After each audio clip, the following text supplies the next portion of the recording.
지난주부터 이제 3주 동안 시리즈 설교를 하고 있는데요. 부활 그 참된 생명을 향하여라는 제목으로 세 편의 설교를 전하고 있습니다. 세 편의 설교가 사실은 근데 하나하나 좀 의미가 있는데, 첫 번째 설교가 우리를 부르신 하나님, 그러니까 세례식 예배, 우리가 지난주에 드렸던 우리를 먼저 찾아오셔서 우리를 부르셔서 그분과의 관계를 연결시키시고 진짜 생명을 누리게 하시는 하나님, 지금 여기에서 그분을 따르는 삶으로 부르시는 하나님에 대한 이야기였다면, 이제 오늘은 두 번째 단계인 이제 죽음, 그리고 그 죽음 이후의 세계에 대해서 이야기를 나누고, 이제 다음 주 마지막 주에는 최종 단계인 이제 부활에 대해서, 진짜 그 참된 생명에 대해서 이야기를 좀 나누고자 합니다. 그러니까 이 세 편의 설교는 다 연결되어 있는 설교고요. 오늘 두 번째 설교를 준비하면서 여러 가지 좀 부담들이 있었던 것 같아요. 계속해서 말씀해 주셨지만, 우리 지난 주간에 우리는 사랑하는 자매를 먼저 떠나 보냈습니다. 곧 다가올 거라는 것을 알고는 있었지만 그게 지난주가 될 거라고는 사실은 생각하지 못했거든요. 그래서 이번 주에, 그러니까 오늘 죽음에 대한 설교를 전하려고 준비를 하는 와중에 우리가 같이 경험한 그 사랑하는 자매의 죽음이 좀 여러 가지 생각들을 더 깊게 만든 계기가 되었던 것 같아요. 죽음을 더 깊이 묵상하고 그 죽음의 의미를 더 깊이 생각하지 않을 수 없게 만들었던 것 같습니다. 죽음은 미지의 영역이죠. 우리가 잘 알 수 없는 영역입니다. 직접 경험할 수 있는 것이 아니니까요. 우리가 직접 경험하고 실험해서 그 실체를 밝혀내는 것이 불가능한 영역이죠. 하지만 또 죽음은 우리에게 굉장히 가깝고 친숙하기도 합니다. 모든 사람들이 가까운 사람들의 죽음을 경험하고요, 또 자신의 죽음을 결국은 경험할 수 없다는 것을 우리 모두가 너무 잘 알고 있죠. 그래서 이렇게 잘 모르지만 또 한편으로는 가까운 이 죽음은 인간들이 가지고 있는, 사람들이 가지고 있는 가장 근원적인 질문들을 당연히 낳도록 했었습니다. 죽음이란 도대체 무엇인가? 죽음 이후의 세계는 도대체 어떤 것인가? 라는 그런 질문들 말이죠. 이런 질문들에 대한 답을 알고 싶다라고 하는 것은 우리가 가지고 있는 가장 근원적인 욕구 중에 하나인 것 같아요. 이 욕구가, 이 질문들이 수많은 종교들을 만들어냈다고 얘기해도 과언이 아닐 것 같습니다. 종교의 영역일 수밖에 없는 거죠. 실제로 죽음에 대해서 굉장히 다양한 견해들이 존재하고 있습니다. 한 10년 전쯤에 진행한 설문조사를 제가 인터넷에서 좀 찾아볼 수 있었는데요. 50여 개 국가에서 진행이 되었고, 또 전 세계적으로 이제 이 죽음에 대해서, 또 사후 세계에 대해서 사람들이 어떤 생각을 가지고 있는지를 좀 볼 수 있는 그런 통계였어요. 우리나라는 그 국가들 중에 약간 평균 가운데 정도에 해당합니다. 여러 가지 면에서 그래요. 그래서 전 세계 평균이 이제 우리나라에서 나온 통계의 결과와 비슷하다 이렇게 봐도 크게 문제가 없을 것 같아요. 죽음에 대해서 이제 질문을 했을 때, 사후 세계를 믿나요? 이렇게 질문을 했을 때 4분의 1 정도의 사람들은, 전 세계 평균도 그렇고 우리나라에서도 그렇고, 난 모르겠다, 잘 모르겠다 이렇게 대답을 했습니다. 너무 사실은 당연하겠죠. 잘 모르겠다. 어쩌면 가장 정직한 대답일지도 모르겠습니다. 또 한 4분의 1 정도의 사람들은 나는 사후 세계가 없다고 믿는다. 그래서 결국은 다 무로 돌아간다고 생각한다. 이건 유물론적 또는 과학주의적 세계관이라고 할 수 있겠죠. 우리의 본질이 신체와 뇌의 활동으로 이루어져 있고, 그렇기 때문에 신체가 멈추면, 뇌가 멈추면, 즉 우리의 육신이 죽으면 우리의 존재도 끝난다라고 보는 그런 입장입니다. 스티븐 호킹 같은 경우에 이렇게 얘기를 남겼다고 해요. 나는 우리의 뇌가 고장나면 멈추는 컴퓨터와 같다고 본다. 고장난 컴퓨터에게 천국이나 내세는 없다. 그것은 어둠을 두려워하는 사람들을 위한 동화다. 이런 이야기를 남겼다고 합니다. 이렇게 회의론을 가지고 있는, 아무것도 없어, 죽음 다음에는, 이런 사람들이 한 4분의 1 정도 차지합니다. 약 50%에 달하는 사람들이 근데 죽음이 끝이 아니고, 죽음 이후에 아무것도 없는 것이 아니고, 죽음 이후에 무언가 다른 세상이 기다리고 있어, 이제 사후세계가 있어 라고 믿는다고 해요. 여러 가지, 근데 이 사후세계가 있어라고 믿는 그 믿음 안에도 굉장히 여러 가지 갈래들이 사실은 혼합되어 존재하는데요. 우리에게도 사실 좀 마찬가지인 것 같아요. 가장 흔한 생각이 이제 좋은 곳, 나쁜 곳 이렇게 나누어져 있다. 사후세계가 뭐 천당과 지옥 뭐 이렇게 표현할 수도 있을 것 같아요. 그래서 일종의 어떤 심판이 있고, 그래서 세상에서 착하게 살던 사람들은 또 좋은 곳으로 가고, 뭐 그래서 천당이라고 표현하기도 하고, 극락이라고 표현하기도 하고, 뭐 서방정토 뭐 이렇게 표현하기도 하고, 여러 가지로 표현할 수 있겠지만 좋은 곳으로 가고, 이 세상을 나쁘게 살던 사람들은 이제 지옥에 떨어진다, 영원히 고통받는 곳에 떨어진다, 이런 어떤 믿음이 굉장히 일반적인 믿음인 것 같아요. 특별히 불교 같은 경우에서 이렇게 심판받는 그곳을 명부라고 하는데요. 명부에서 심판자의 역할을 하는 것은 염라대왕을 포함한 10명의 시왕들입니다. 그래서 이 명부에서 심판을 잘 받아서 좋은 곳으로 가게 되는 것을 명복, 명부에서의 복이라고 불러요. 그래서 삼가 고인의 명복을 빕니다. 그래서 명부에서 심판을 잘 받아서 좋은 곳으로 가셨으면 좋겠습니다. 이런 표현입니다. 사실은 우리는 쓰면은 좀 안 되는 표현이에요. 그래서 우리의 믿음과는 좀 다른 표현입니다. 또 어떤 사람들은 죽은 사람들이 귀신이 돼서 구천을 떠돈다 뭐 이렇게 믿기도 해요. 귀신이 되어 이 세상에 같이 존재한다. 그래서 뭐 이 땅에 남겨진 한을 풀거나 뭐 원하는 것을 성취하게 되면 이제 성불해서 뭐 좋은 곳으로 간다. 작년에 하이바이 마마 김태희가 주연했던 드라마에 이제 그런 얘기들을 했던 것 같아요. 또는 악귀가 돼서 나쁜 짓을 저지른다. 그러니까 사람에게 막 빙의가 돼가지고 뭐 악한 짓을 저지르기도 하고 나쁜 영향력을 끼치기도 하고 해코지를 하기도 한다. 이제 최근에 굉장히 화제가 됐던 경이로운 소문 뭐 이런 드라마에서 이제 그런 어떤 세계관들을 보여주고 있죠. 이게 막 또 섞여 있기도 해요. 네. 또 뭐 환생이나 윤회를 믿기도 합니다. 일정 기간의 어떤 과정을 거쳐서 다시 이 세상에 다른 존재로서 태어난다. 뭐 이런 것을 믿기도 합니다. 그래서 굉장히 다양한 견해들이 있어요. 이런 다양한 견해들은 이스라엘이 있었던 이 고대 근동 지역에서도 동일하게 존재하고 있었습니다. 고대 이집트의 종교를 보면요, 이제 사후에 심판이 존재합니다. 오시리스가 이제 그 심판에서 재판을 하는 재판관 역할을 해요. 그래서 죽은 자의 마음이 담겨 있는 심장과 진실의 깃털을 저울로 재서 그 깃털보다 그 심장이 가벼운 사람만 좋은 곳으로 갈 수 있습니다. 반대로 그 깃털보다 심장이 무거우면 고통스러운 곳으로 가게 되거나 또는 괴물에게 잡혀 먹어서 없어진다. 그 심장이 뭐 이렇게 믿었어요. 그래서 좋은 곳으로 가는 이들은 강을 건너는데 사공의 인도를 받아서 그곳으로 들어가게 된다 이렇게 믿었습니다. 그래서 이렇게 행복한 내세를 위해서 인간을 이루고 있는 모든 요소가 다 보존되어 있어야지 된다라는 것이 이제 고대 이집트에서 굉장히 중요한 믿음이었어요. 그래서 미라를 만드는 풍습이 그래서 생겨난 거죠. 육신이 보존되어 있어야 하는 거예요. 그리고 이외에도 지속적으로 이 시신을 잘 보살피는 책임을 남겨져 있는 가족들이 지게 됩니다. 그래서 이 책임을 잘 못하면 죽은 자의 그 영의 보복을 받기도 하고요. 반대로 잘하면 이제 죽은 자의 영의 보호를 받거나 도움을 받기도 한다라고 믿었어요. 그래서 특별한 어떤 주문이라든가 뭐 특별한 건축물이라든가 피라미드 같은 이런 것이 이런 절차에 이제 도움을 준다고 그렇게 여겨졌습니다.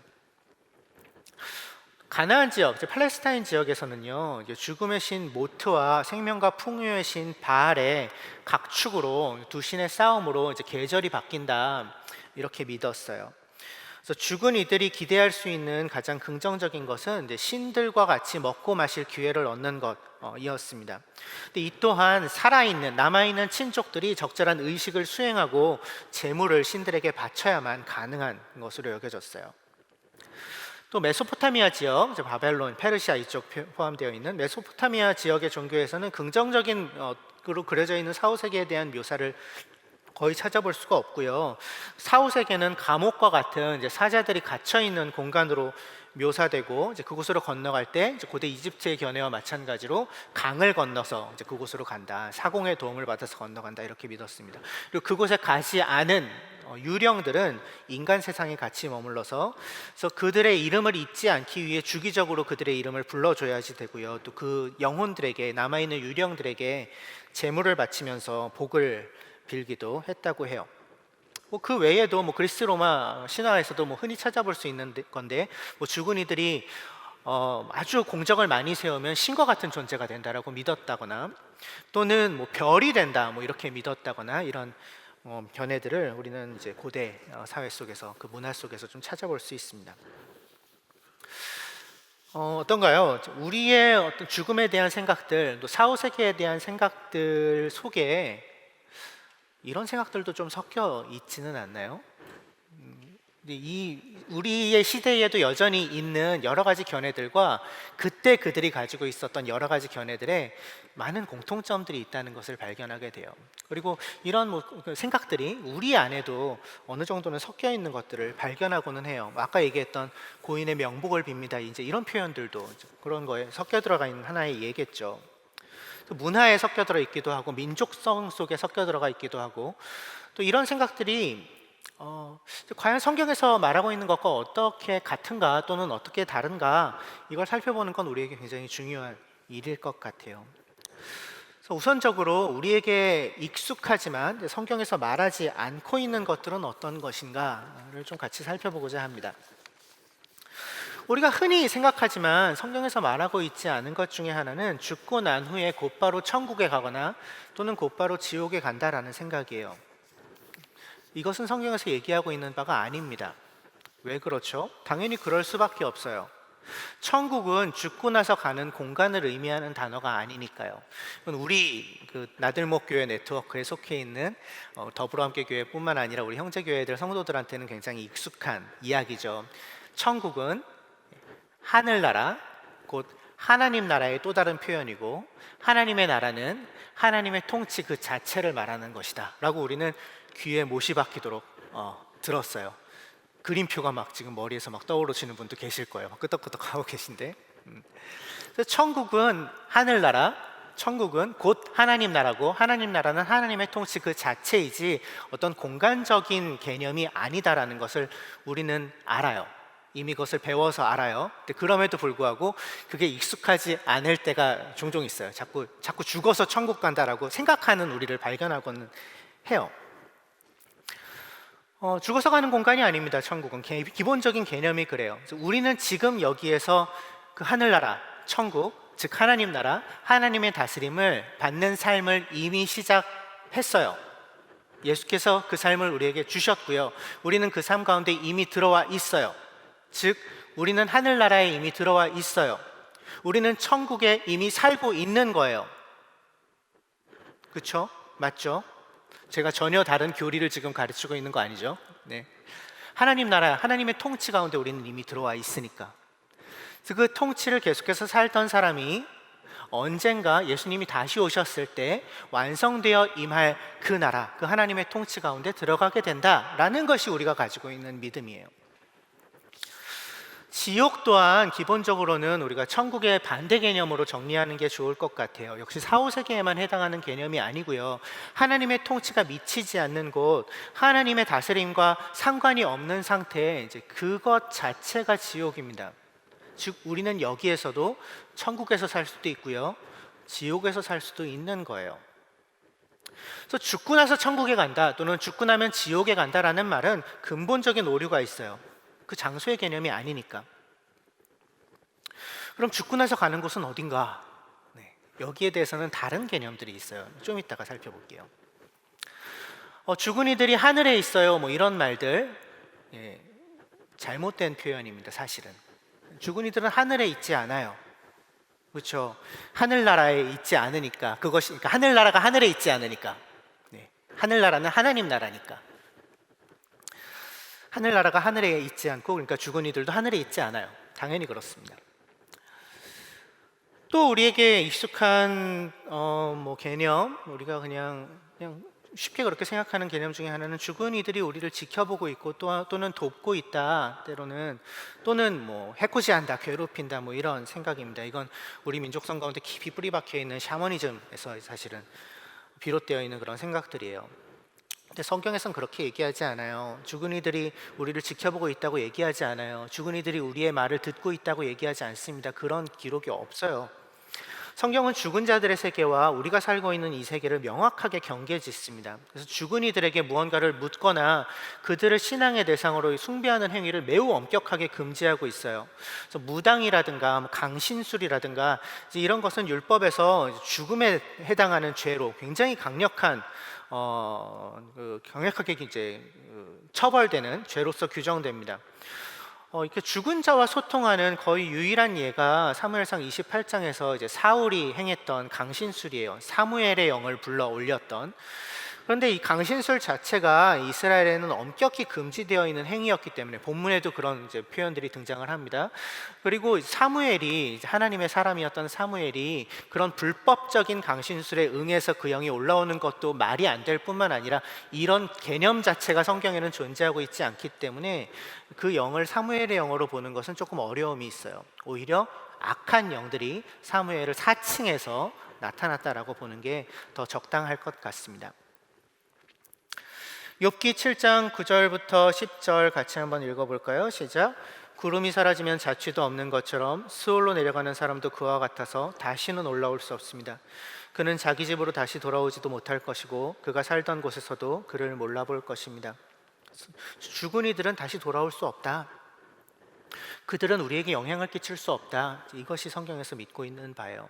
그래서 죽은 이들 우리를 지켜보고 있다거나 우리와 함께 있다거나 우리의 말을 들을 수 있다거나 우리를 도울 수 있다거나 또는 우리를 해코지할 수 있다는 개념은 성경에는 없어요. 그들의 세계와 우리의 세계는 겹치지 않습니다. 또 우리가 또 흔히 하는 생각 중에 하나가 죽은 이들이 하나님과 더 가까운 곳에 갔으니까 우리를 대신해서 우리를 위해서 하나님께 간구해 줄 것이다, 뭐 이런 생각을 하기도 해요. 그래서 우리를 위해서 기도해 달라고 뭐 이렇게 부탁하고 요청하는 뭐 그런 일들도 이제 흔히 있고는 해요. 특별히 카톨릭에서의 성인 숭배가 여기에 해당하겠죠. 이제 마리아에게 기도를 올린다거나, 이제 마리아를 신앙의 대상으로 여기는 것이 아니라 카톨릭 신앙에서도 마리아가 주님과 더 가까운 곳에 있기 때문에, 그리고 은혜가 풍성한 분이기 때문에 이제 어머니로 여기는 거죠. 성모. 우리를 대신해서 빌어주실 것이다. 이제 그러니까 이제 마리아 또는 다른 성인들에게 이제 기도를 올리는 거거든요. 그래서 우리를 위해 기도해 주세요, 뭐 이렇게 부탁하는. 근데 이런 것도 이제 성경에는 없는 개념입니다. 예수께서 우리를 위해서 하신 일, 우리를 위해 죽으신 그분의 십자가의 죽음으로 일어난 일은 더 이상 우리가 누구를 통하지 않고서도 하나님께 직접 갈 수 있게 되었다는 것이에요. 이게 그분이 죽으신 굉장히 중요한 이유였습니다. 우리를 하나님과 직접 연결시키신 것, 우리가 하나님께 어떠한 중간 과정을 거치지 않고 어떤 사제를 거치지 않고 누군가를 거치지 않고 그분께 직접 가서 그분과 대화하고 그분과 관계 맺을 수 있게 했다는 것. 그래서 오직 예수의 죽으심에 의해서 그 보배로운 피에 의지해서 우리는 하나님께 직접 나아갈 수 있다, 그분과 회복된 관계 속에 거할 수 있다라는 것이 우리가 믿고 있는 굉장히 중요한 믿음이에요. 나와 하나님 사이에 그 누구도 끼어들 수 없다. 그래서 뭐 이제 저에게 그렇게 기도 부탁하시는 분들이 종종 계신데, 목사님이 기도하시면 하나님이 더 잘 들어주시잖아요. 안 그래요. 네, 제가 특별히 하나님과 더 가깝고 하나님이 제 얘기를 더 잘 들어주시고, 안 그래요. 여러분, 우리는 직접 하나님께 나아가 아뢰일 수 있는 자들입니다. 우리 모두가 동일하게 그 특별한 자격을 우리는 선물 받은 사람들이에요. 그렇기 때문에 역시 마찬가지로 죽은 이들이 우리와 하나님 사이를 중재할 수는 없어요. 우리와 하나님 사이를 중재하는 존재는 단 한 분뿐이에요. 예수님뿐이죠. 로마서 8장 34절 읽어볼까요? 누가 감히 그들을 정죄하겠습니까? 그리스도 예수는 죽으셨지만 오히려 살아나셔서 하나님의 오른쪽에 계시며 우리를 위하여 대신 간구하여 주십니다. 우리를 위하여 대신 간구하여 주는 존재는 우리를 먼저 떠나간 그들이 아니라 예수님 한 분뿐이십니다. 또 그분의 영, 성령님 뿐이세요. 뭐 기타 등등 여러 가지 생각들이 있어요. 그 중에 하나가 뭐 요단강 건너가 그 나라로 들어간다, 뭐 이런 거예요. 요단강 건넜다, 뭐 이런 표현. 교회에서만 하는 표현이 아니에요. 이제 사회에서도 많이 얘기하더라고요. 요단강 건너서 그 사후세계로 들어간다는 것이 성경에 없어요. 없습니다. 그건 찬송가에 있어요. 새 찬송가 606장 해보다 더 밝은 천국, 며칠 후 요단강 건너가 만나리, 거기에만 있는데 그것도 우리말 찬송에만 있어요. 원곡에는 없어요. 요단강이란 단어 자체가 원곡에는 없어요. 요단강을 건너서 그 땅으로 들어간다라는 거는, 요단강을 건너서 이스라엘 백성이 가나안 땅, 약속의 땅으로 들어갔잖아요. 적과 꿀이 흐르는 곳, 풍요로운 곳, 하나님이 머물라고 주신 그 땅, 이제 그런 어떤 상징을 가지고 와서 그 풍요로운 곳, 약속된 곳, 뭐 이런 개념들을 가지고 와서 뭐 하는 표현일 수는 있겠지만 실제로 강을 건너서 그 사후세계로 건너가는 건 기독교의 믿음은 아닙니다. 그거는 고대 근동 지역의 이제 여러 믿음이에요. 뭐 그리스 로마 신화에서 5개의 강, 스틱스, 레테, 아케론, 코키토스, 플레케톤, 뭐 이런 강들을 건너서 이제 그 사후세계로 들어간다고 믿는다거나, 이집트나 메소포타미아 신화에서 심판을 통과한 이들이 사공의 인도를 받아서 강을 건넌다거나, 뭐 불교에서 삼도천을 건너서 극락세계로, 극락정토로 들어간다거나, 여기서 온 다른 종교의 개념들이지 기독교의 믿음은 아니에요. 또 뭐 죽은 이들이 천사가 된다, 아니에요. 그런 얘기는 없어요. 또는 뭐 하늘에서 하나님이 시키실 일이 있어서 먼저 데려가신 거다, 아니에요. 하나님이 그곳에서 일을 시키시지 않아요.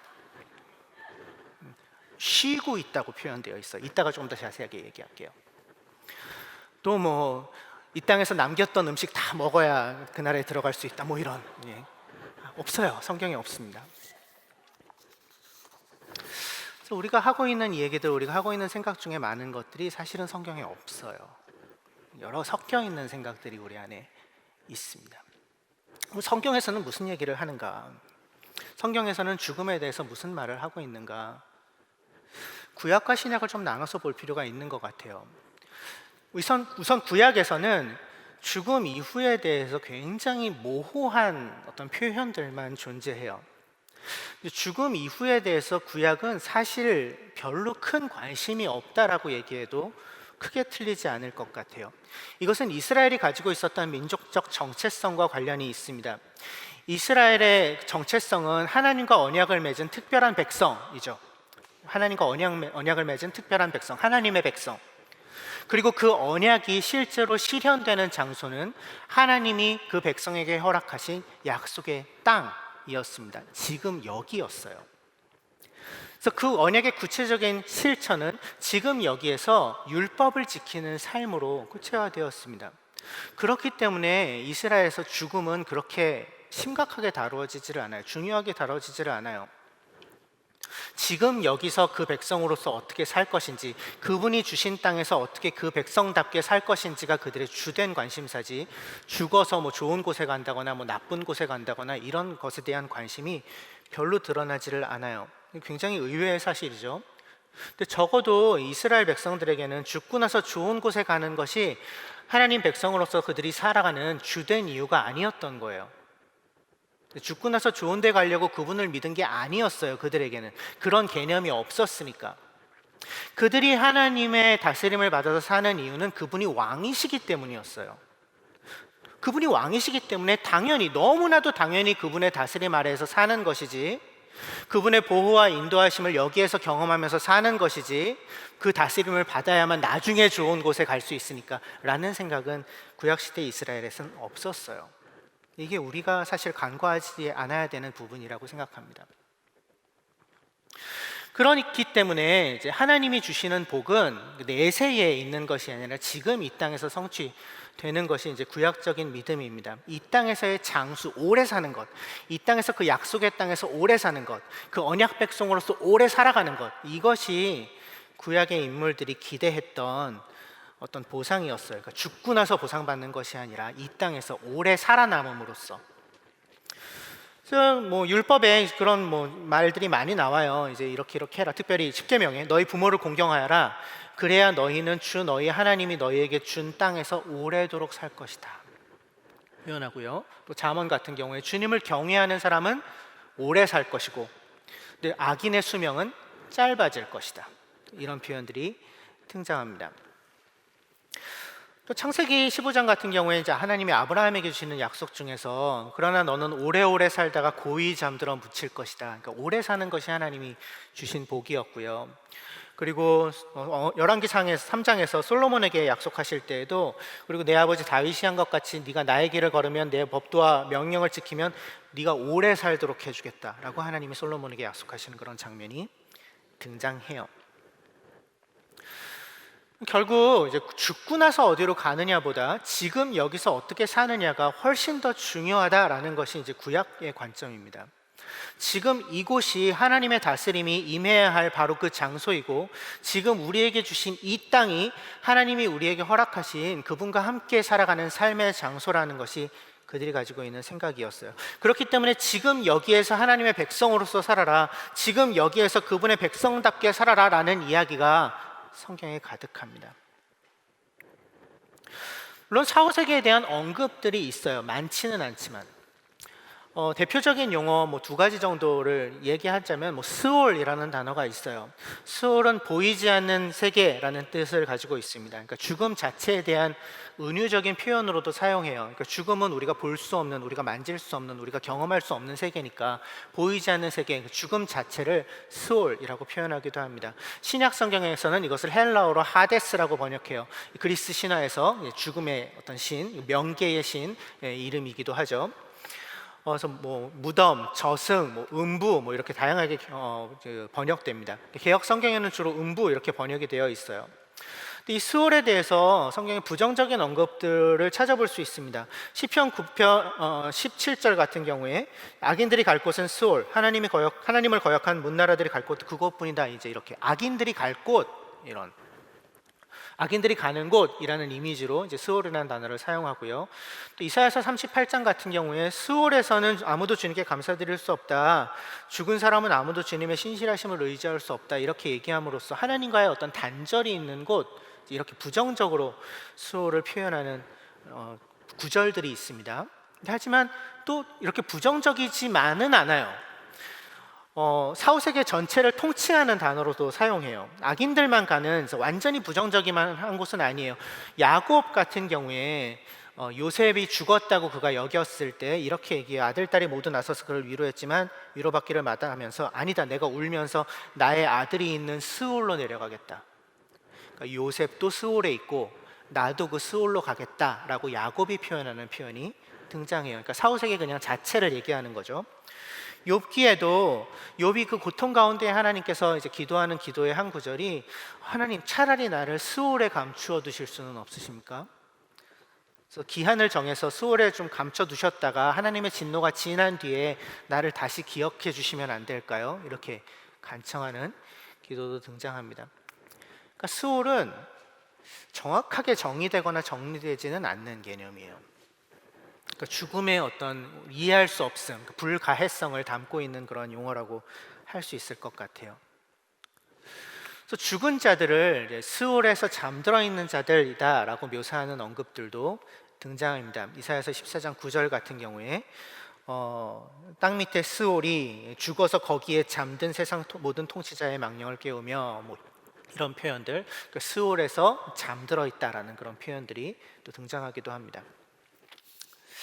또 하나의 중요한 단어는 흰놈의 아들 골짜기, 히브리어로는 게힌놈, 헬라어로는 게헨나라고 표현된 단어예요. 흰놈의 아들 골짜기는 실존하는 장소입니다. 이스라엘의 남쪽과 서쪽에 있는 골짜기예요. 예루살렘의 남쪽과 서쪽에 있는 골짜기예요. 요시아의 종교개혁 이전에 이스라엘이 한창 우상숭배에 빠져 있었을 때 몰렉이라는 신에게 자신의 자식을 불태워서 바쳤던 몰렉의 신전, 몰렉의 제사가 드려지던 곳이 바로 이 흰놈의 아들 골짜기입니다. 그러니까 이스라엘의 반역이 끝에 다다라 있는 곳, 하나님의 다스림에서 가장 멀어진 행위들이 일어나는 곳, 이곳이 게힌놈, 게헨나예요. 예레미야 7장 같은 곳에서는 이 흰놈의 아들 골짜기를 저주하는 예언이 등장하기도 합니다. 그곳을 흰놈이라고 부르지 않고 사륙의 골짜기라고 부를 것이다, 언젠가. 이 게헨나를 게힌놈, 흰놈의 아들 골짜기가 이제 요시아의 개혁 이후에는 이제 그 몰렉 신전을 다 이제 파괴하고 쓰레기 더미로 만든 다음에 외국인들의 묘지와 쓰레기 하치장으로 사용했어요. 그래서 이제 거기에서는 이제 쓰레기를 소각하는 불이 계속해서 타고 있었다고 해요. 또 구더기들이 당연히 들끓었겠죠. 쓰레기와 시체들이 있으니까.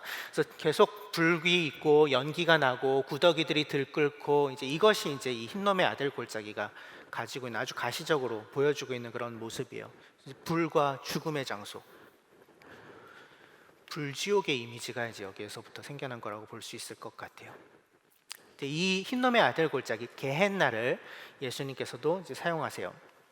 마가복음 9장 43절 같은 경우에 내가 두 손을 가지고 지옥에, 여기서 예수님이 지옥이라고 번역되어 있는 단어가 게헨나예요. 그 꺼지지 않는 불 속에 들어가는 것보다 차라리 한 손을 잃은 채로 생명에 들어가는 것이 낫다. 그러니까 지옥이라는 개념을 우리가 잘 이해할 필요가 있는 거죠. 하나님과 가장 멀리 있는 곳, 하나님에 대한 반역이 끝에 달한 곳, 거기에 들어가는 것보다, 두 손을 가지고 들어가는 것보다 없이 하나님의 통치 가운데 들어가는 것이 더 낫다, 이렇게 말씀하고 계신 거예요.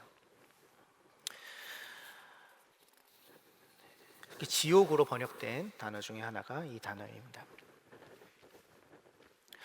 신약에서는 어떻게 언급하고 있을까요? 신구약 중간기에 들어서서야 이제 사후세계에 대한 개념들이 조금씩 생겨나기 시작한 걸로 보여요. 또는 부활에 대한 어떤 생각들이 그제서야 이스라엘 백성들 가운데 좀 생겨나기 시작한 것을 우리가 발견할 수 있어요. 굉장히 중요했던 배경이 두 가지 정도 있을 것 같아요. 첫 번째는 586년, 주전 586년 또는 587년, 이제 그때 있었던 바벨론에 의한 예루살렘의 함락이었어요. 약속의 땅을 잃어버린 거예요. 그래서 그들은 포로로 끌려갔죠. 하나님이 약속하신 땅이 아니라, 하나님의 율법을 따라 그분의 백성으로서 살기로 되어 있는 그 땅이 아니라 전혀 다른 공간에서 그들은 여전히 하나님의 백성으로서 존재해야 했어요. 그 땅을 상실한 사건은 이들의 신학적인 전제, 이 땅, 하나님의 약속의 땅이 하나님의 백성들이 머물러 있어야 할 곳, 그분이 장수를 누리게 하실 곳, 그분과 함께 그분의 언약 가운데에 거할 곳이라는 그들의 그 신학적인 전제 자체에 큰 위기가 닥친 것이죠. 여전히 이 땅에서의 삶이 중요하지만 그게 전부가 아닐 수 있겠다라고 그제서야 생각하게 된 거예요. 그리고 그에 관련된 어떤 깨달음과 그와 관련된 계시들이 이 포로 시기를 지나면서 이스라엘에 이렇게 주어지는 것들을 우리는 성경을 통해서 보게 됩니다. 또 하나의 중요한 계기는 주전 160년대에 있었던 마카비 혁명이었어요. 안티오쿠스 에피파네스라는 이제 이방 왕, 셀류커스 왕조라는 이제 왕조의 이제 왕인데 굉장히 심각하게 이스라엘 신앙을 탄압합니다. 근데 그때 많은 순교자들이 생겨나요. 그러니까 율법을 지키는 것만으로 죽임 당했어요. 돼지고기를 억지로 막 먹이고 먹지 않으면 죽였어요. 그래서 거기에 대해서 이제 대항한 혁명이 이제 마카비 혁명이라고, 이제 이 마카비 혁명의 결과로 하스모니안 왕조라는 이스라엘 독립 왕조가 신구약 중간기에 형성되는데, 이 혁명기에 이 순교자들의 문제를 다루는 게 이들에게 굉장히 중요한 신학적인 도전이 되었어요. 그러니까 신앙을 지키다가, 율법을 지키다가, 하나님과의 약속을 지키다가 죽은 이들은 그럼 어떻게 되는가? 대답이 필요했던 거죠. 그러니까 사후에 뭔가 보상이 있다라는 그 개념이 없으면 그들의 죽음을 해석할 수 있는 방법이 없었기 때문이에요. 그래서 하나님과 함께 거하는 어떤 내세에 대한 관점들, 그리고 죽음에 대한 신앙, 사후세계, 그리고 부활에 대한 믿음, 이런 것들이 이 시기에 생겨나게 됩니다. 이 시기의 문서인 마카비 이서 같은 경우에 보면 이런 표현이 있어요. 이 못된 악마, 너는 우리를 죽여서 이 세상에 살지 못하게 하지만 이 우주의 왕께서는 당신의 율법을 위해 죽은 우리를 살리셔서 영원한 생명을 누리게 할 것이다. 죽은 우리를 살리셔서 영원한 생명을 누리게 할 것이다.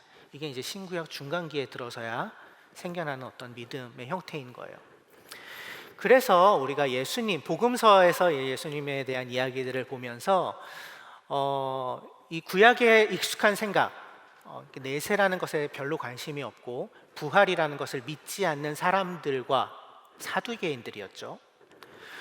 그리고 죽고 난 후에 부활이 기다리고 있다라고 믿던 사람들, 대표적으로 바리새인들이었죠. 이 두 상반된 견해를 가지고 있는 사람들이 이스라엘 안에 공존하고 있었다는 것을 우리는 보게 돼요. 예수님은 어느 쪽 의견을 지지하셨나요? 바리새파 쪽의 의견을 지지하셨어요. 부활이 있다. 그래서 우리가 그렇게 얘기할 수 있는 것 같아요. 부활이 있다. 성경에서 부활을 얘기하고 있다.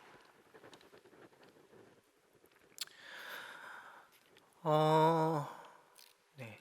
예수께서는 결국 죽음에 대해서 무엇을 말하셨는가? 예수 사건의 증인들인 사도들은 무엇을 말하였는가? 결국 신약 성경은 우리에게 무엇을 이야기하고 있는가? 이 죽음에 대해서, 사후세계에 대해서 살펴봐야지 되겠죠. 구약과 마찬가지로 언급이 그렇게 많지는 않아요. 의외로 사후세계에 대한 성경의 묘사들이 신약에 여러 군데에 있는데 그 중에 우리에게 굉장히 익숙한 것 중에 하나가 누가복음 16장에 있는 부자와 거지 나사로의 비유일 거예요.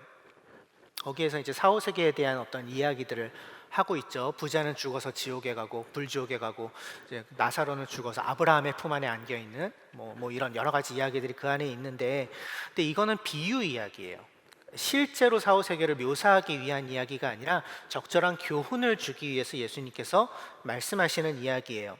그래서 지금 여기에서 성경의 가르침, 특별히 주변의 가난한 사람들에게 선을 베푸며 사는 것이 얼마나 중요한지를 이야기해 주시기 위해 예수님이 사용하신 이야기지, 사후세계에 대한 어떤 직접적인 묘사를 담고 있는 이야기라고 보는 것은 좀 어려움이 있습니다. 그래서 일단 그건 좀 제쳐놓고요. 몇 가지 개념들이 있습니다, 신약에서. 죽은 사람들이 쉬고 있다라는 얘기가 구약에서도 등장하지만 신약에서는 더 자주 등장해요. 고린도전서 15장 20절 같이 한번 읽어보죠. 시작. 그러나 이제 그리스도께서는 죽은 사람들 가운데서 살아나셔서 잠든 사람들의 첫 열매가 되셨습니다. 잠든 사람들, 먼저 죽은 사람들을 잠들어 있다라고 표현하고 있어요. 요한계시록 6장 같은 경우에는 이 먼저 죽은 사람들의 영이 하나님의 제단 아래에서 하나님께 탄원합니다. 주님, 도대체 언제 정의를 회복시켜 주실 것입니까? 이렇게 탄원해요. 하나님이 그들에게 아직 더 쉬어야 된다, 아직 때가 차지 않았고 좀 더 쉬어라, 이렇게 말씀하시는 그런 장면이 등장해요.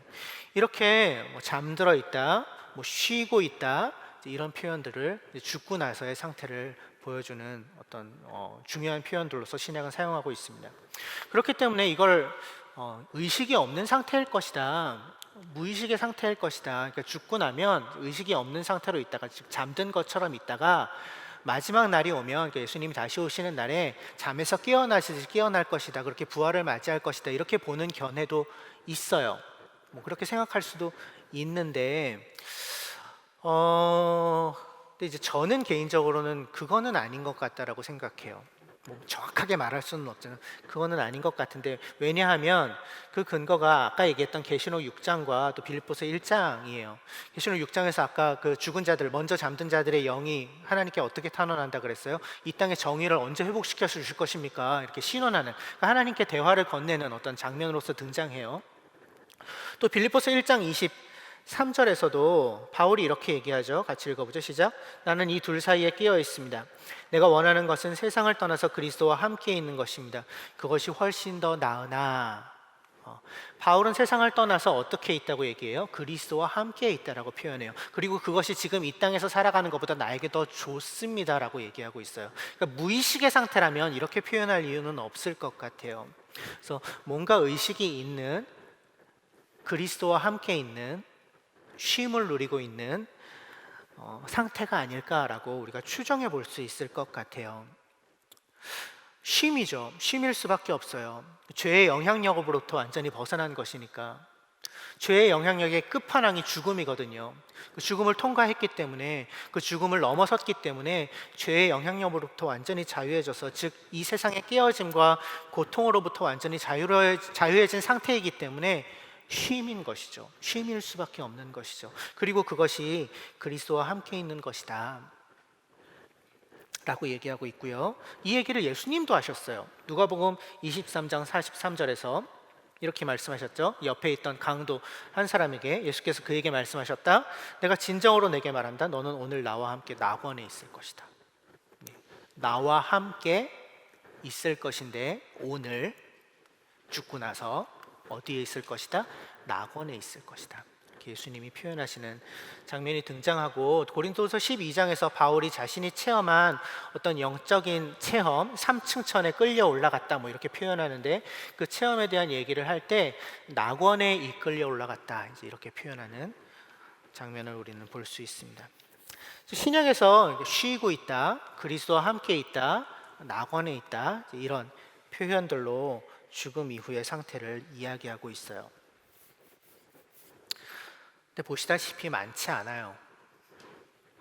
그러니까 성경은 우리가 죽고 나서 어떻게 되는지에 사실 별로 관심이 없어요.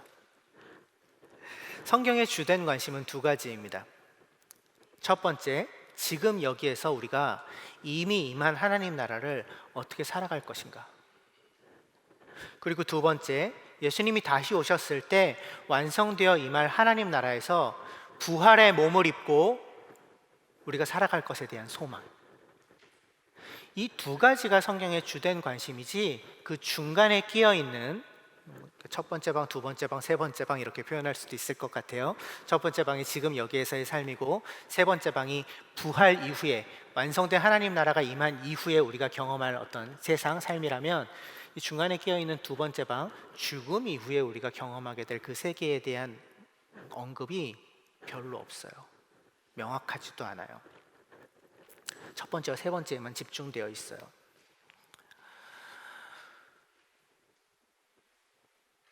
그래서 결국 우리가 관심을 기울여야 되는 것도 그렇기 때문에 이 첫 번째와 세 번째 방입니다. 지금 여기서 우리는 어떻게 살 건가? 그리고 결국 우리는 무엇을 소망하면서 살 건가? 그래서 죽음이라는 주제에 대해서 우리가 기억해야 할 것들, 중요한 것들은 이런 것들이라고 생각해요. 첫 번째, 인간 존재의 본질은 육신의 죽음 이후에도 지속된다고 성경은 명확하게 이야기하고 있어요. 우리의 육신의 죽음이 결코 끝이 아니라고 성경은 말하고 있어요. 죽은 자들이 결국 부활하게 될 것이라고, 그러니까 다음이 있다고 선명하게 이야기하고 있어요. 예수께서 죽으셨다가 다시 살아나신 것을 믿는, 예수님의 부활을 믿는 그것이 우리의 중요한 신앙인데, 신앙의 핵심인데, 그것을 믿는 사람들은 이와 같이 하나님께서 예수 안에서 잠든 사람들, 즉 우리보다 먼저 죽음 당한 사람들도 예수님과 함께 그날에 데리고 오실 것이라고, 또는 데리고 가실 것이라고 이렇게 번역할 수도 있는 단어예요. 중간 되거든요. 데리고 오시다, 데리고 가시다. 어쨌든 예수님이 그날에 그들을 어디론가 데리고 가시든 또는 우리에게 데리고 오시든, 즉 다음이 있다라는 얘기를 하고 있어요. 요한복음 8장 51절에 예수님이 이렇게 말씀하셨어요. 같이 읽어보죠. 시작. 내가 진정으로 진정으로 너에게 말한다. 나의 말을 지키는 사람은 영원히 죽음을 겪지 않을 것이다. 예수님께서 약속하시는 영원히 겪지 않을 죽음은 무엇을 의미하겠습니까? 우리의 육신의 죽음일까요? 아니죠. 우리의 육신의 죽음은 우리 모두가 경험해요. 예수님은 영원히 죽음을 겪지 않을 것이라고 말씀하세요. 여기에서 예수님은 육신의 죽음을 이야기하시는 것이 아니죠. 하나님과의 관계의 단절, 영적 죽음을 이야기하고 계시는 것이죠. 그래서 예수님의 말을 지키는 사람은, 예수님과 연결되어 있는 사람은 영원히 하나님과의 관계에서의 단절을 경험하지 않을 거야. 비록 육신은 죽을지라도 끝이 아니야. 그분과 연결되어 있는 진짜 삶은, 그 참된 삶은 여전히 이어질 거야 라고 말씀하고 계신 거죠.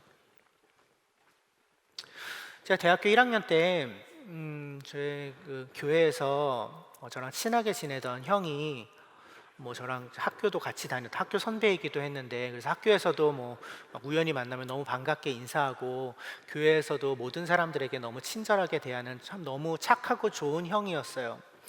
근데 그 형이 갑작스럽게 죽었어요. 친구들과 물놀이를 갔다가 물에 빠져서 갑작스럽게 죽었어요. 근데 20살이었던 저는 그 죽음을 도저히 이해할 수가 없었죠. 도대체 이 좋은 형이 왜 이렇게 어린 나이에, 젊은 나이에 죽어야 하나. 그 이전에 저는 저희 할머니 할아버지의 죽음을 경험하기는 했지만 나이가 많이 있으셔서 이제 돌아가신 거기 때문에 그 전에는 그렇게 아주 강력한 어떤 질문들을 가지고 죽음을 대하지는 않았던 것 같은데, 저한테 죽음에 대한 가장 근원적인 본질적인 질문을 던지게 한 것이 이 형의 죽음이었어요. 나를 볼 때마다 너무 반갑게 웃으면서 인사해 주던 그 형의 죽음. 그래서 너무 많이 울기도 하고 하나님께 많이 여쭙기도 하고 그러던 저에게 하나님이 어느 날 한 말씀을 통해서 이렇게 좀 위로해 주셨는데, 그게 욥기였어요. 욥기에서 1장을 보면 욥이 가지고 있는 재산 목록이 막 나와요. 그리고 욥의 자녀들이, 아들이 7명 있고 딸이 3명 있었다, 이런 이제 얘기들이 나와요. 그리고서 이제 욥이 고통을 막 겪죠. 그리고 마지막에 하나님이 욥을 이제 회복시켜 주시잖아요. 우리가 잘 알고 있죠, 이 이야기를. 이 42장 마지막 장에 가면 하나님이 욥이 가지고 있던 것을 꼭 2배씩 불려서 욥에게 되돌려 주시는 장면이 등장해요. 양이든 염소든 무엇이든 그가 처음에 가지고 있었던 것보다 2배씩 하나님이 주세요. 마지막에 그렇게 회복시켜 주세요. 그런데 욥의 아들과 딸의 숫자는 처음 욥이 낳았던 그 아들과 딸의 숫자와 욥이 다시 낳았다고 표현되어 있는 그 숫자가 같아요. 그거를 제가 좀 봤어요. 20살 때. 두 배씩 하나님이 갚아주셨는데 아들과 딸의 숫자는 똑같다면 하나님이 같은 숫자를 주심으로써 두 배를 만드신 거구나. 하나님에게는 그 처음에 죽었던 이 욥의 아들과 딸이 죽은 게 아니구나, 없어진 게 아니구나. 그래서 욥은 결국 하나님의 그 일관적인 보상을 받은 거구나. 이게 저한테 굉장히 큰 위로가 됐어요. 물론 이게 욥기의 주요 주제는 아니에요. 그래서 뭐 죽음에 대한 뭐 선명한 뭐 가르침 이렇게 얘기할 수는 없지만 그 당시에 20살의 저에게는 이게 굉장히 큰 위로가 됐어요. 끝이 아니구나. 살아있구나. 이 형도 살아있구나. 하나님이 이 형을 여전히 살려두고 계시구나. 언젠가 다시 만나겠구나. 인간 존재의 본질은 육신의 죽음 이후에도 지속된다고 성경은 선명하게 얘기해요. 또 한 가지, 우리의 육신의 죽음은 구원의 완성인 부활을 위하여 우리가 통과해야 할 필수적인 관문이라고 이야기합니다. 그래서 누군가는 살아있는 채로 예수님의 재림을, 그분이 다시 오심을 경험할 거예요. 하지만 이미 잠들어 있는 이들, 이미 먼저 죽은 이들과 또 우리 중에 많은 사람들은 아마도 죽음을 거쳐서 그 부활을 이룰 것입니다. 먼저 죽음의 상태를 경험해서 두 번째 방으로 건너간 다음에 그 다음에 때가 되었을 때 세 번째 방으로 건너가게 될 것이에요. 고린도전서 15장 36절과 42절 같이 한번 읽어보죠. 시작. 어리석은 사람이여, 그대가 뿌리는 씨는 죽지 않고서는 살아나지 못합니다. 죽은 사람의 부활도 이와 같습니다. 썩을 것으로 심는데 썩지 않을 것으로 살아납니다. 이렇게 이야기하고 있습니다. 그러니까 바울이 우리의 몸, 육신을 씨앗에 비유해요. 죽어야 다시 살아난다는 것입니다. 썩어야 다시 살아난다는 것이에요. 이 몸이 죽어야 더 아름다운, 더 영광스러운 몸을 갖게 된다고, 그 몸을 입게 된다고 이야기하고 있어요. 그래서 그 부활을 통해 우리가 받게 될 더 아름다운 몸, 더 영광스러운 몸, 그 부활체를 받음을 통해 우리는 완성된 하나님의 나라에 들어가게 될 것이라고. 우리가 죽고 나서 바로 이 일이 이루어지는 것이 아니라 예수님이 다시 오실 때 그런 일들이 이루어질 것이라고. 그런데 거기에 이르기 위해서 우리는 먼저 첫 번째 문, 죽음이라는 문, 육신의 죽음이라는 문을 통과해야 된다고 이야기하고 있는 것이죠. 부활에 대해서는 다음 주에 더 자세하게 이야기를 나눌 거예요. 이렇게 생각해 보면 먼저 우리를 떠나간, 먼저 하나님이 데려가신, 먼저 죽음을 경험한 이들, 우리가 사랑하는 이들, 그들은 우리와 생각보다 가까이 있다고 얘기할 수 있을 것 같습니다.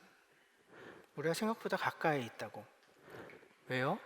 그들과 우리의 본질적인 상태가 다르지 않아요. 우리는 예수 그리스도로 말미암아 참된 생명을 이미 받았고 그 생명을 누리고 있는 사람들이죠. 그들은요? 그들 또한 예수 그리스도로 말미암아 참된 생명을 받았고 그 생명을 여전히 누리고 있습니다. 지금도 육신의 죽음을 넘어서. 육신의 죽음이 그 참된 생명, 그 영원한 생명의 약속으로부터 우리를 결코 끊어놓을 수 없기 때문이에요. 육신의 죽음이 우리가 걸어 들어가야 할 첫 번째 문이라면 부활은 우리가 그 다음에 통과해야 할 두 번째 문, 마지막 문이라고 할 수 있겠습니다. 우리 모두 첫 번째 문을 통과하는 시기는 각각 다 달라요. 다 다를 거예요. 하지만 두 번째 문은 우리가 다 함께 통과하게 될 것입니다. 고린도전서 15장 51절 52절 같이 읽겠습니다. 시작. 보십시오. 내가 여러분에게 비밀을 하나 말씀드리겠습니다. 우리가 다 잠들 것이 아니라 다 변화할 터인데 마지막 나팔이 울릴 때에 눈 깜빡할 사이에 호련히 그렇게 될 것입니다. 나팔 소리가 나면 죽은 사람은 썩어 없어지지 않을 몸으로 살아나고 우리는 변화할 것입니다. 그날에 일어날 놀라운 변화에 대해 바울이 이렇게 이야기하고 있어요. 먼저 죽었던 사람들은 새로운 몸을 입고 살아날 것이다. 그리고 그때까지 살아있는 이들, 예수를 따르는 이들은 순식간에 변화될 것이다. 그렇게 새로운 몸을 또 입게 될 것이다. 그러니까 똑같은 부활체를 입게 될 것이다. 동시에 함께 그 문을 통과할 것이다. 그렇기 때문에 사랑하는 이들을 먼저 떠나보내는 그 잠시 동안의 헤어짐은 너무 슬픈 일이지만 또 그렇게 좌절과 절망만 있는 그런 일은 아닙니다. 결코 그렇지 않습니다. 죽음에는 그 정도의 힘이 없어요. 우리를 좌절시키고 절망에 빠뜨릴 만한 힘이 없습니다. 예수께서 그 죽음을 이기고 승리하셨으니까요.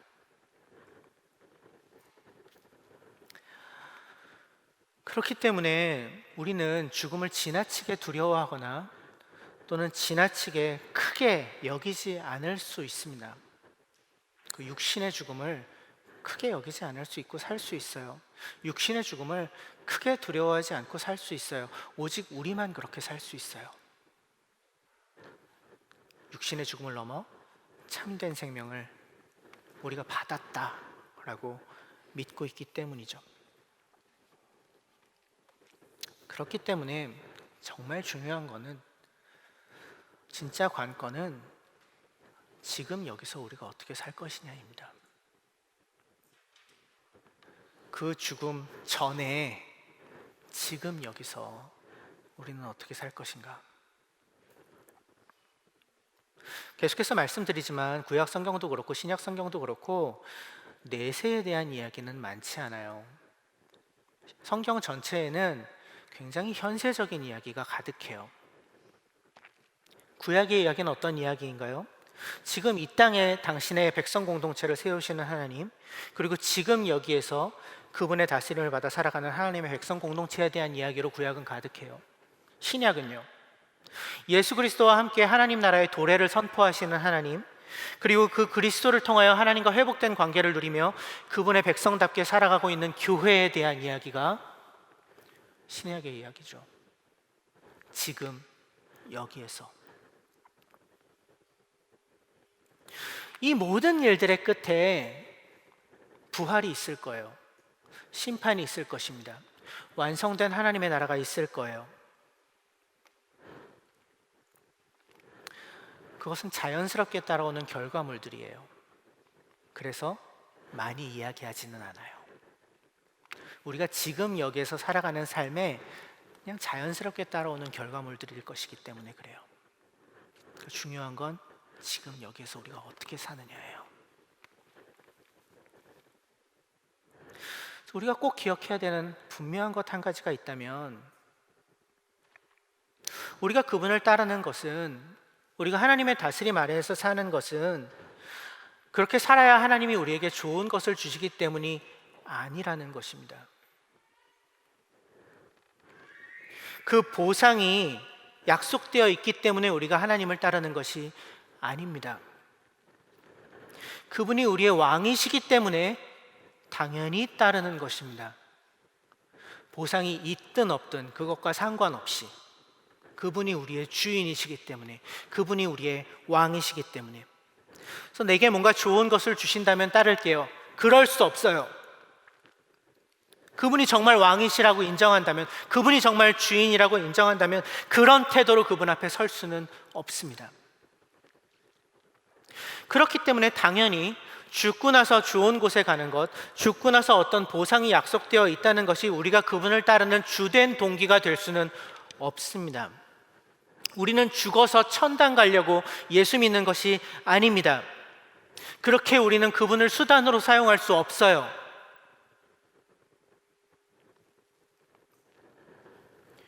우리는 그분이 우리를 살리셨기 때문에, 진짜 삶을 가능케 해주셨기 때문에, 그것을 위해 우리를 대신해 죽으셨기 때문에 그분이 나의 주인이시라고 고백합니다. 다른 게 아니라. 그래서 당신이 나의 주인이십니다. 당신이 나의 왕이십니다.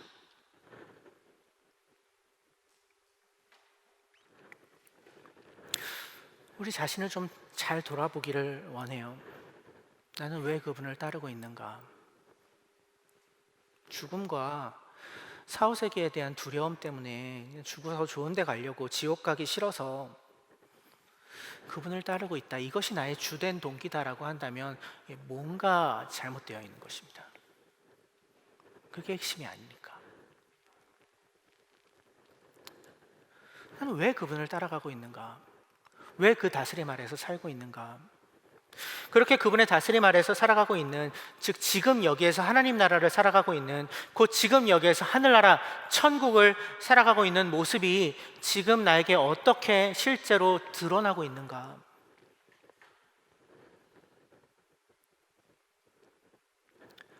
이게 우리가 계속해서 스스로 질문하고 돌아봐야 할 질문이라는 것이죠. 어렸을 때 이런 질문 많이 들었어요. 너 오늘 죽으면 천국 갈 수 있다고 믿니? 완전히 틀린 질문이죠. 네. 완전히 틀린 질문이에요. 잘못된 질문이에요.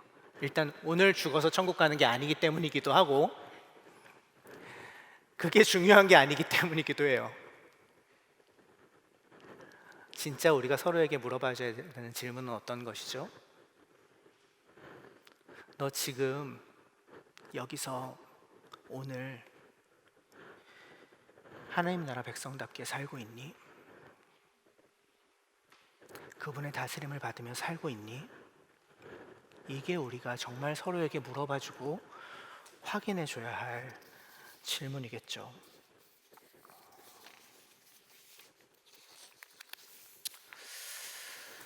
네, 죽음에 대한 이야기들을 나누었는데요. 말씀드렸다시피 굉장히 모호해요. 성경에서 굉장히 명확하게 딱 이거다라고 얘기해주고 있지는 않아요. 그래서 겸손함이 필요합니다. 죽음에 대한 겸손함이 필요해요. 사실 우리가 잘 알지 못해요. 잘 알지 못하는 건 뭐 분명히 이유가 있는 거예요. 하나님이 우리에게 자세히 알려주시지는 않았어요. 왜? 안 중요하니까요, 별로. 그 두 번째 방은 그렇게 크게 중요하지는 않으니까요. 그래서 모르는 걸 그냥 정직하게 모른다고 말할 수 있어야지 될 것 같은데, 하지만 분명한 사실들은 우리가 좀 선명하게 붙잡아야지 되겠습니다. 죽음이 있다는 것은, 즉 우리의 육신의 삶의 끝이 있다는 것은 우리를 겸손하게 하죠. 지금 여기에서 그냥 나의 욕망을 따라서 살아가지 못하도록 이 땅에서 하나님의 다스림을 받아 사는 것이 얼마나 중요한지를 다시 일깨워주는 그런 역할을 죽음이 합니다.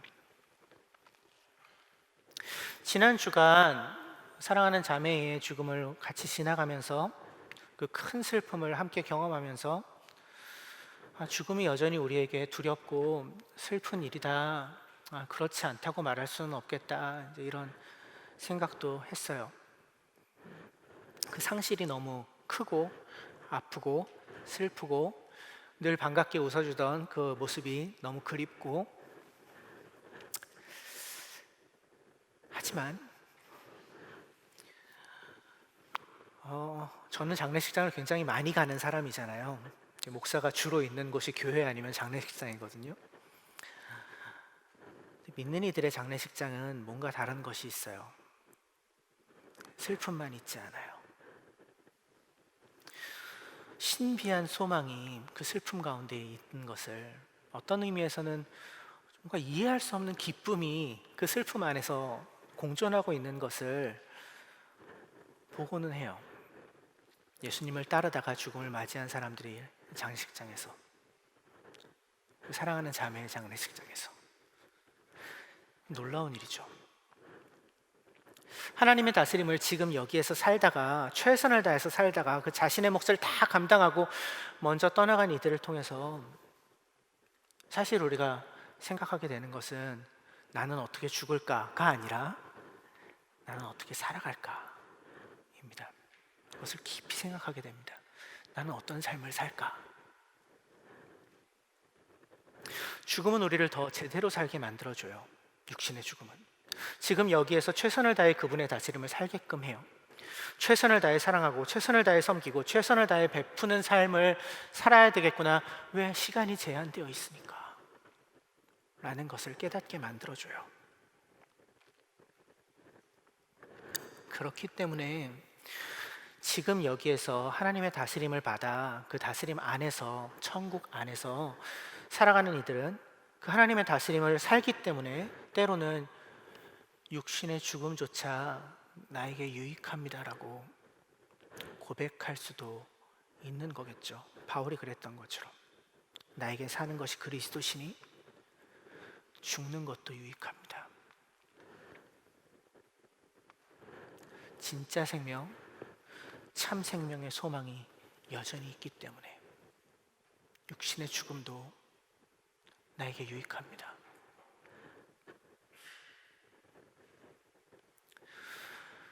우리에게도 죽음은 다가올 것입니다. 불시에 다가올 것이에요. 그 다가올 죽음 앞에서 사실 그 죽음이 닥치기 전에 지금 여기서 어떤 삶을 살아야 할지를 깊이 생각하며 마땅히 우리가 살아야 할 만한 삶을 살아가는 우리 모두가 되기를 간절히 소망해요. 참 생명을 누리는 삶, 그렇기 때문에 기쁨 가운데에 거하는 삶, 이것이 지금 여기에서의 우리의 삶을 날로 날로 채워가게 되기를 간절히 소망해요. 억지고 버티고 견뎌내는 것만이 우리가 이 땅을 살아갈 때 우리를 이끌어가는 주된 동기가 되지 않게 하는 게 너무 중요하겠어요. 깨어진 세상 속에 살면서 때로는 견디고 때로는 버텨야 할 때가 있지만 그럼에도 불구하고 하나님과 동행하면서 그분의 다스림 안에 있기에 누리는 기쁨, 그분으로부터 오는 그 풍성함이 우리의 동기가 될 수 있기를 간절히 소망해요. 그 나라는, 그 다스림은 지금 여기에서도 우리가 기쁘게 누릴 수 있는 것이니까요. 지금 여기에서 그 하나님의 다스림이 기쁜 이들이 그 완성된 하나님 나라가 임했을 때 진짜 기쁘지 않겠습니까? 근데 지금 여기서 하나님의 다스림을 살아내는 게 막 힘겹고 막 억지로 견디기만 하는 사람들이 죽고 나서 이렇게 살아야 내가 죽고 나서 좋은 데 가니까 어떻게든 견뎌야지, 이렇게 살던 사람들이 완성된 그 나라가 왔을 때 정말 그 나라를 기뻐하기 쉬울까요? 지금 여기에서 그 다스림을 기쁘게 살아갑시다. 죽고 나서 좋은 것 가는 것이 우리의 소망이 아니라 주님이 다시 오실 때 우리가 경험하게 될 부활, 그리고 우리에게 임할 완성된 하나님의 나라가 우리가 붙잡아야 할 소망입니다. 어떤 이들은 죽지 않고도 경험하게 될 것이고 많은 이들은 죽고 나서 경험하게 될 것이에요. 완성된 하나님의 나라. 그 부활의 소망으로 지금 여기에서 죽음 앞에서 그 다스림을 살아내는 우리 모두가 되기를 간절히 축원합니다. 1분 동안 침묵하겠습니다.